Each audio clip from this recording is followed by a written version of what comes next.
Yeah, we see you good. Okay. All right. All right. Thank you so much, Jay. Uh, the first question is, what is the best thing for a human being? Best thing for a human being, I would say, is to love and be loved, I guess. Great. And yeah, Yeah. to find someone to love and to have love being given to them and to love yourself. And I think that you can't, if you don't love yourself, then you can't know what love is. So you have to first love yourself and accept everything about you, your flaws and everything, and then you are then able to love others. And so the first thing you have to do is come to grips with yourself and learn how to love yourself, and then you will find love. Because Beautiful. Yeah, that's yeah. well put. How about this? What is your favorite form of information? Symbolic. My Weidner's second law of the universe is that if a picture is worth 1,000 words, then a symbol is worth 1,000 pictures. So I tend to find the best communication is through the use of symbol, and I'm a voracious reader, so and I love movies, so those are way up there. But I think that the reason that symbol is so important is because when you're interpreting a symbol, it's really a reflection of you. It's a mirror of you. What your interpretation is a deep psychological insight into yourself. Or if just watching other people interpret symbols, you gain access into their own psychology. All art, all religion, all politics is really a disguised autobiography.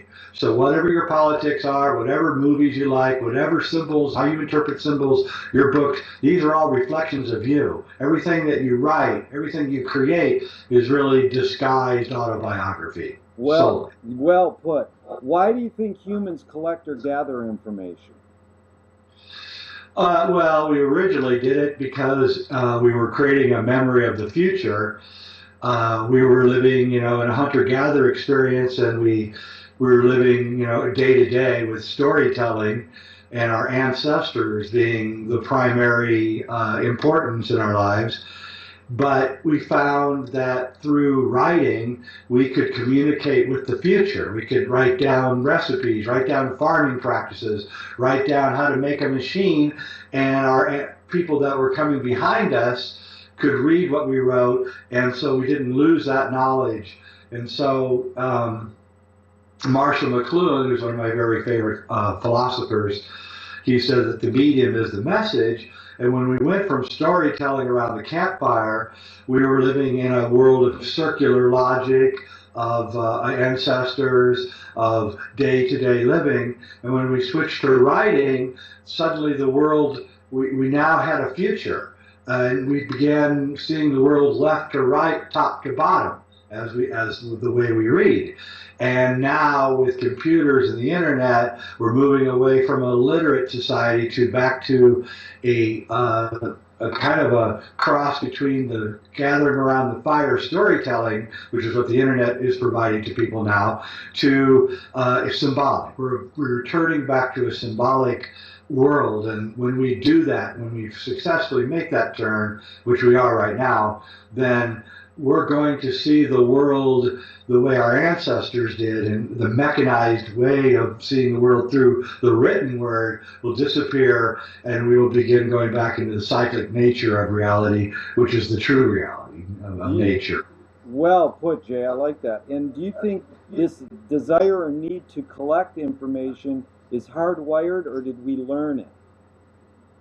No, it's hardwired. It's in our neocortex. It's in the brain. Every time that you learn a new fact, you're burning a neuro pathway through the meat of your brain. So people who continue to learn into their 60s, 50s, and 60s and 70s, and they do a brain scan on them, they have literally trillions of these neural pathways burned through the meat of the brain. And people who, and most people are this way, people who decide that they know everything they need to know by the time they're 25 or so, and they don't need to learn anymore. And we're talking about 80% of the human race here with this. They, when they do a brain scan, have very limited neural pathways burned into the meat of the brain. And so the people who gather information successfully tend to be more successful than the people who don't.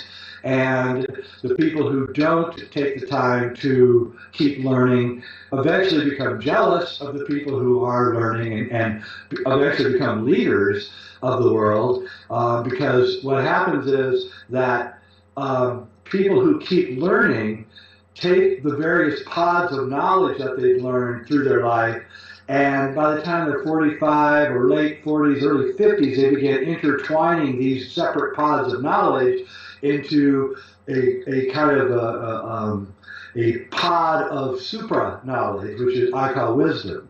And so you really can't be wise until you've burned enough neural pathways through the meat of the brain. And I encourage everyone to, what I try to do in my life is I go to a bookstore and I try to buy a book or read a book that I know I'm going to disagree with. So I will read a book on creationism, or I'll read a book on why Islam is a great religion. And I do that on purpose because it burns neural pathways into my brain that are at variance with how I think. And I think that that gives me a great strength, and I encourage everyone to actually don't read what you agree with, read what you don't agree with. And I think you'll be very surprised at what happens to your consciousness in that process. I agree 100%. The American Indians say your enemy is your best teacher. And Absolutely. Yeah, that's right. And you know, also I live my life in a similar way in that you become what you hate. So, you know, examine what you hate on a daily basis and realize that you're going to become that. Yeah. And we see that in the Middle East conflict right now. The Jews were destroyed nearly by the Nazis in Germany, and they learned from that a bad thing. They learned how to oppress people, and so they oppressed the Palestinians in the same way that they were oppressed, becoming what they hate. And we are in danger of that in this country because we have an incredible hatred of Islam, and so we are in danger of becoming fundamentalists just like the Muslims are. Very well put. Can you recall or conjure up your earliest memory ever? Yes, I can. Can you tell us it? I was 4 years old. I was in the kitchen of a duplex that we were renting. My parents were renting. We were very poor. We had 4 kids all crammed into a 2-bedroom house. And I swiped a cookie from the cookie jar. My mom told me never to take a cookie out of the cookie jar. And I remember taking the cookie out and then remembering that my mom had told me that it was wrong to take a cookie out of the cookie jar without permission, and I didn't care. And as I ate the cookie, I suddenly was aware that I was alive, that I was a single entity surrounded by other living things. And it was the most astounding moment of my life. And I remember pinching my skin and grabbing my hair and feeling pain and kind of almost exulting in the fact that I had become conscious that I was a living entity. It was an amazing experience. Beautiful. What year and what city?